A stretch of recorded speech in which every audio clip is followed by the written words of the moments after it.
स्वातंत्र्य दिनाचे औचित्य साधत डोंबिवलीत यंदा भव्य तिरंगा रॅलीचे आयोजन करण्यात आले। डोंबिवलीतील विविध मान्यवर संख्या आणि नागरिकांच्या सहभागातून ही रॅली उत्साहात पार पडणार असल्याची माहिती आमदार राजेश मोरे यांनी दिली आहे। या रॅलीचे प्रमुख आकर्षण म्हणजे तब्बल 100 मीटर लांबीचा राष्ट्रध्वज असणार आहे।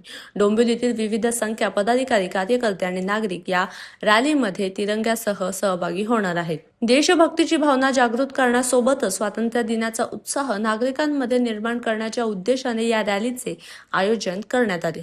मोठ्या संख्येने नागरिकांनी सहभागी होऊन तिरंगा रॅलीचा उत्साह वाढवावा अशी भावना आमदार राजेश मोरे यांनी व्यक्त केली आहे।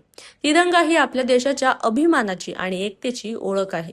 100 मीटरच्या राष्ट्रध्वजासह डोंबिवलीच्या रस्त्यावर देशभक्तीचा जल्लोष पाहायला मिळेल अशी भावना यावेळी व्यक्त करण्यात आली आहे।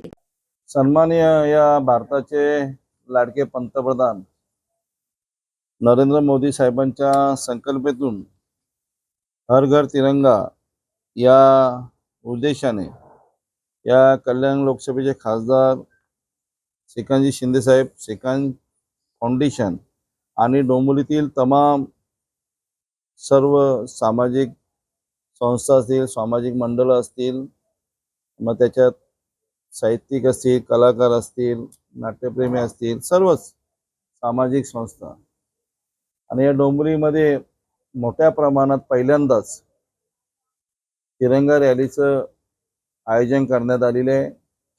आमचे पै लायब्ररीचे सन्माननीय संस्थापक पै सर यांच्या माध्यमातून आणि सर्व संस्थेच्या माध्यमातून या 45-50 ज्या डोंबिवलीमध्ये संस्था आहेत त्या संस्थेच्या माध्यमातून आणि श्रीकांत शिंदे फाउंडेशनच्या माध्यमातून मोठ्या प्रमाणात हा तिरंगा रॅलीचं आयोजन करण्यात आलेलं आहे।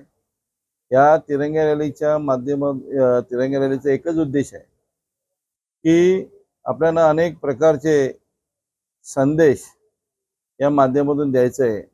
जसं आपला तिरंगा देशाची शान आहे, आणबाण शान आहे, त्याचप्रमाणे अजूनही त्याचा दर्जा उंचावावा याप्रमाणे आपण एक जागतिक त्याचं नाव व्हावं याप्रमाणे आपण मोठ्या प्रमाणे ही तिरंगा रॅली काढत आहोत। त्याच्यात अनेक शाळा भाग घेणार आहेत, कॉलेजेस भाग घेणार आहेत आणि मोठ्या प्रमाणात ते रॅली आपण काढणार आहोत। आपण जागतिक रेकॉर्ड साठी आपण सर्वजण डोंबिवलीकर मिळून प्रयत्न करणार आहोत आणि त्याच्यासाठी आमच्या संपूर्ण बैठका चालू आहेत। परवा दिवशी एक बैठक झाली, काल एक बैठक झाली, कारण आपल्याकडे दिवस कमी असल्यामुळे आपण आज तातडीची जी आज पत्रकार परिषद घेतली की एक लोकांपर्यंत संदेश गेला पाहिजे की बाबा डोंबिवलीमध्ये आपण एक तिरंगा रॅली मोठ्या प्रमाणात काढतोय आणि त्यामुळे आज आपण पै सरांच्या अध्यक्षतेखाली आपण घेतलेली आहे। अजून पण आपण 12 तारखेला एक प्रेस बैठक घेणार आहोत। तिथे तुम्हाला सर्व त्याची माहिती सविस्तर माहिती दिली जाईल, किती संस्था आहेत, कुठल्या कुठल्या शालेने भाग घेतलेला आहे, कशा प्रकारे नियोजन केलेलं आहे, असं संपूर्ण तुम्हाला आढावा 12 तारखेला दिला जाईल। नमस्कार। डोंबिवलीत भव्य तिरंगा रॅलीचे आयोजन करण्यात येणार आहे। भारताचे पंतप्रधान श्री नरेंद्र मोदी यांच्या संकल्पनेतून हर घर तिरंगा घर घर तिरंगा या विचारांनी डोंबिवलीमध्ये 15 ऑगस्टला सकाळी 8 ते 10 पर्यंत डोंबिवलीतील छत्रपती शिवाजी चौक पासून सर्वेश हॉल आणि तिकडून दत्तनगर फडके रोड तिकडून दत्तनगर पर्यंत आपण ही रॅली काढणार आहोत। तर ह्याचं वैशिष्ट्य असं आहे की एक मोठा 100 मीटरचा तिरंगा असणार आहे आणि या रॅलीमध्ये डोंबिवलीतील सर्व सामाजिक संस्था, त्याच्यानंतर शिक्षण म्हणजे शाळेची मुलं आणि मान्यवर, डोंबिवलीतील सर्व मान्यवर उपस्थित राहणार आहे। तर हा जो काय उपक्रम आहे लोकांपर्यंत पोहोचला पाहिजे आणि जास्तीत जास्त संख्येने डोंबिवलीकरांनी याच्यामध्ये सहभाग करायला पाहिजे अशी मला सर्वांना सांगायचं आहे। धन्यवाद।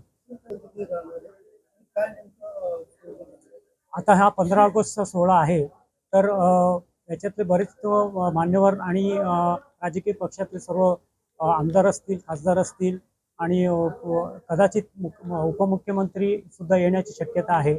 माहिती का की आपल्याकडे जे डोंबिवलीमध्ये जो मोठा तिरंगा आहे 150 फुटाचा, तिथं त्याचं अनावरण होणार आहे आणि तिकडे हे सर्व मंडळ येण्याची शक्यता आहे. डोंबिवली महिला महासंघ आणि संयुक्त महिला संघ त्याच्या त्या मुस्कुटे सर हे संपूर्ण महाराष्ट्र नव्हे चालत त्यांनी भ्रमण केलेलं आहे. वेगळा कीर्तिमान त्यांनी साधलेला आहे. त्यांचे मिस्टर आहेत ते दीपालीच्या गुलाब त्या दीपाली काळजी यांची संस्था आहे, श्री कला संस्था संजय, अशा विविध संस्था उद्देशन आहेत का दिल भगत रोटरी आहे. डोंबिवली रोटरीच्या विविध संस्था आहेत. इनरव्हील क्लबच्या रोहिणी काही वेळाने येतील.